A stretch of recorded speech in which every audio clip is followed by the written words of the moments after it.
आमदार म्हणून मी आज लक्षवेधी सभागृहामध्ये मांडले, पण जे काही उत्तर मला भेटले या लक्षवेधी संदर्भात ते समाधानकारक नाही आहेत. कारण का त्या दिवशी मी ज्या पद्धतीने लक्षवेधी मांडली की दुपारी 2 ते 2:30 असल्यापासून हा प्रकार बीड शहरामध्ये चालू झाला आणि रात्री 9 वाजेपर्यंत हा प्रकार चालू होता. म्हणजे एक 7-8 तासमध्ये आमचं शहर हे तुटत होतं, फुटत होतं, जळत होतं. आमचे घरसुद्धा जळाले, आमचं कुटुंबसुद्धा त्याच्यामध्ये वाचलं.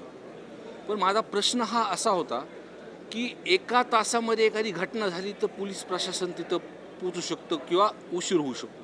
पण 7 तास जिल्ह्याचं ठिकाण जर जळत असलं आणि सर्वात महत्त्वाचं म्हणजे माझ्या घराचा रस्ता ओलांडल्यानंतरच पोलीस मुख्यालय आहे, म्हणजे रिझर्व्ह फोर्स तिथं असतो, दंगल नियंत्रण पथक तिथं असतं.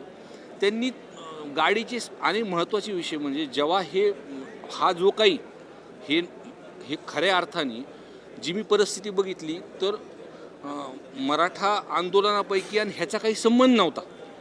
हा एकदम वेल प्लॅन्ड आणि ह्याच्यामधले जे 100-200 लोक जे होते असे ट्रेनिंगमध्ये सरळ गुन्हेगार होते.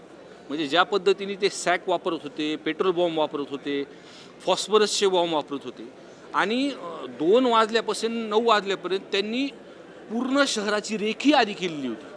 म्हणजे एका ठिकाणून दुसऱ्या ठिकाणी जायचं तर ते कोडवर्डनी तिथं नंबरप्रमाणे जायचे.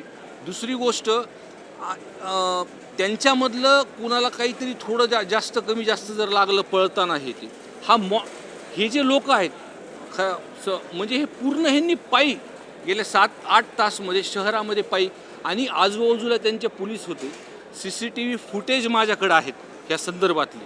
पण ज्या पद्धतीने गृहमंत्री साहेबांनी उत्तर दिलं की 5,000चा माप होता, पोलीस कंप्लेनमध्येच 1,000चा माप होता.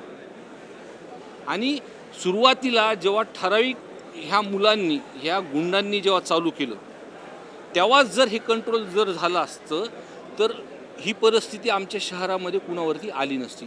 माझी अजून एक मागणी या चौकशी संदर्भातली होती की या प्रकरणासंदर्भात ज्युडिशियल इन्क्वायरी लावा. मी अजून एक सभागृहामध्ये बोलताना भावना माझी व्यक्त केली की ज्या पद्धतीचं महाराष्ट्रामध्ये राजकारण चालू आहे की मराठा OBC आणि मी हेही सांगितलं की माझं जे घर आहे किंवा बीड शहरामध्ये जे मला लोक जे दिसले सभागृहाला विनंती केली की महाराष्ट्रामध्ये ह्याच्या पुढे आमचं घर किंवा आमच्या संदर्भातलं करून जातीचं भांडवल करून महाराष्ट्रामध्ये पुढे येऊ नका. काय हे करणारे सगळे कोऑर्डिनेटर होते. जे म्हणजे 2-2:30 वाजल्यापासून सगळ्या CCTV फुटेजला ज्या दुकानावरती गेले, पक्ष कार्यालयावरती गेले आणि ज्यांच्या घरावरती गेले हे सर्वजण हे कोऑर्डिनेटर तिथं होते. ह्यांना कोऑर्डिनेट एकामेकाला हे करत होते. हे नंबर सांगत होते की या नंबरवर जायचं त्या नंबरवर. पण एखादं दुकानवरती दगडफेक झाली किंवा एका पक्ष कार्यालय फोडलं, जाळलं किंवा एखादं घर जाळल्यानंतर त्याच्यामधला तो कोऑर्डिनेटर कुणाला तरी फोन करून सांगायचा की इकडचं काम झालंय, आता या नंबरवरती जायचं. म्हणून हे वेल प्लॅन्ड होतं. सगळ्यात महत्त्वाचं तुम्ही हा विषय बघा, 7-8 तास जिल्ह्याचं ठिकाण जळत होतं आणि पोलीस तिथे असताना सुद्धा कुणी काही कारवाई केली नाही.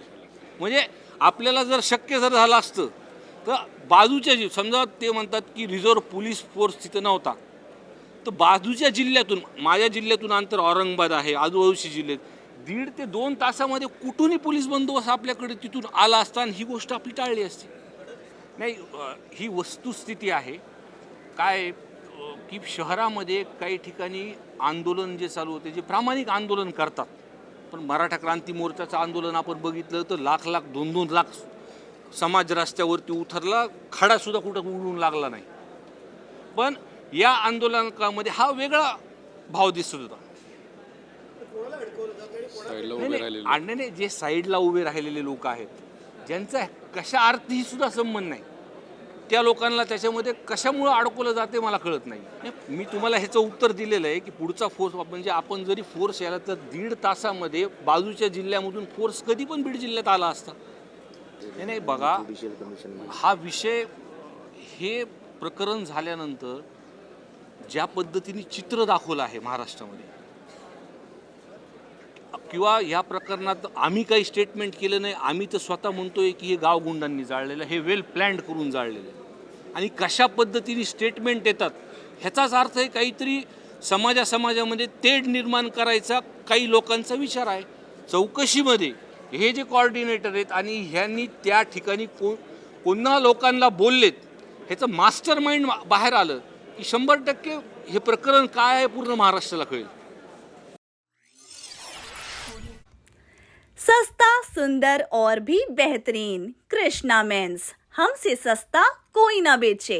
हर परिवार की पसंद Krishna men's. Coat pant, kurta pajama, jacket, sherwani, shirt, jeans, traditional हो या वेस्टर्न, हर चीज मिलेगी एक छत के नीचे. तो देर किस बात की? शादी हो या त्योहार, कृष्णा मेंस से ही खरीदारी करेगा हर परिवार. हमारा पता कृष्णा मेंस, नंगा पुतला चौक, जागनाथ रोड, गांधी बाग, नागपुर. ये देखो कितना सॉफ्ट है और साइंटिफिकली डिजाइंड भी है डीप स्लीप के लिए. लेकिन इसका प्राइस तो देखो, लगता है हमारे बजट में तो कोई लोकल वाला ही मिलेगा. स्ट्रेस फ्री का नाम सुना है? जी हाँ, stress free mattress. Affordable price और टॉप क्वालिटी में बनाया गया एक ऐसा मैट्रेस जो आपकी हर जरूरतों को पूरा करेगा.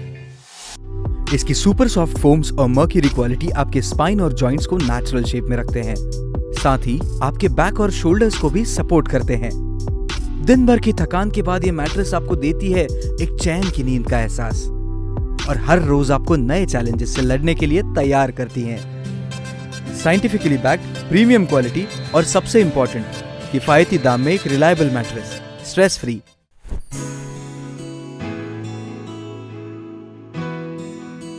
Stress free mattress.